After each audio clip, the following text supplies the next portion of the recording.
It's Our Story. Babs Johnson, Denver, Colorado.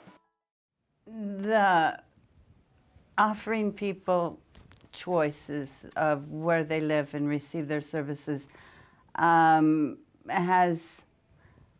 been our battle since 1990.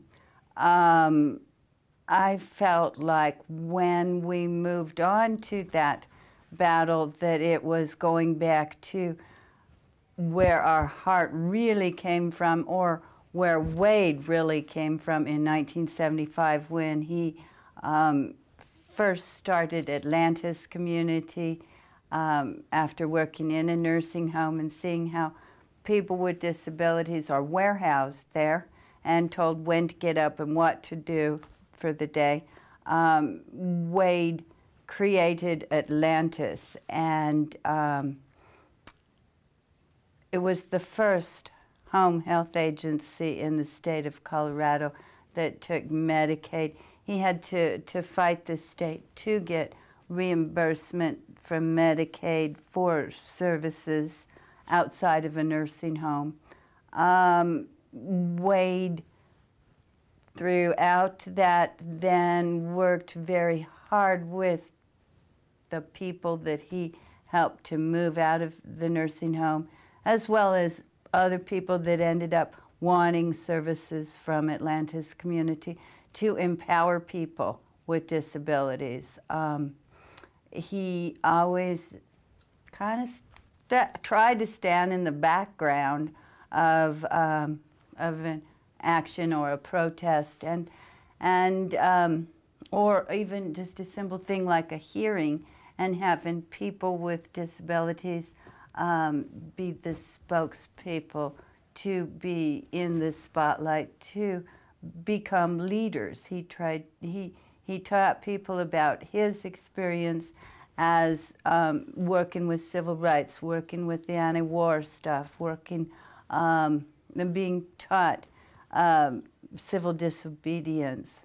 And from that, we all learned, as well as the compassion he had, that I personally have always tried to continue his philosophy, his beliefs, pretty much his way of doing things.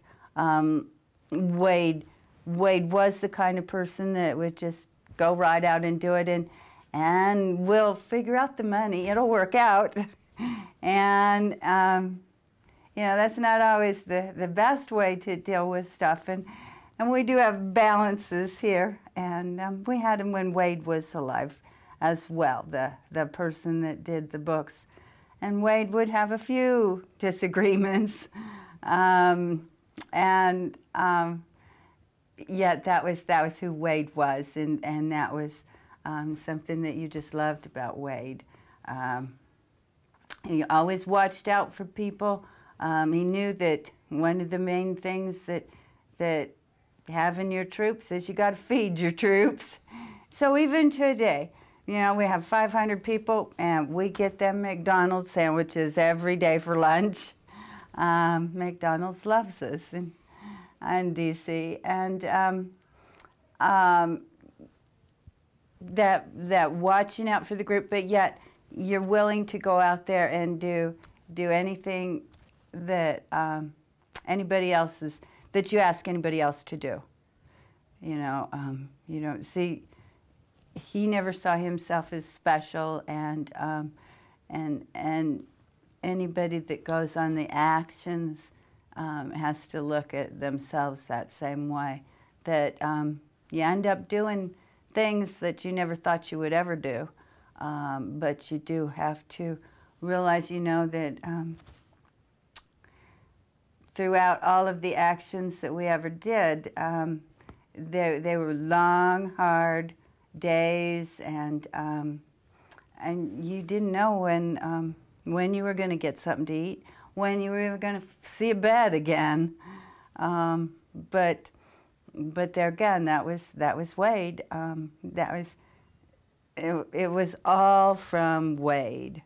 And nationally now we have grown, and there's been many new leaders that we've been able to bring up, but it's the same kind of teaching and leadership ways that Wade showed us. Like I said, the compassion was something very strong. His negotiating skills, yet, you know, that he could also be quite an enemy to people. It was on the edge, and when someone, you know, a politician or business person was in the wrong, he had no problem telling them so. The It's Our Story project is a national effort to make disability history public and accessible. Visit us at www.itsourstory.org or on the It's Our Story project YouTube channel.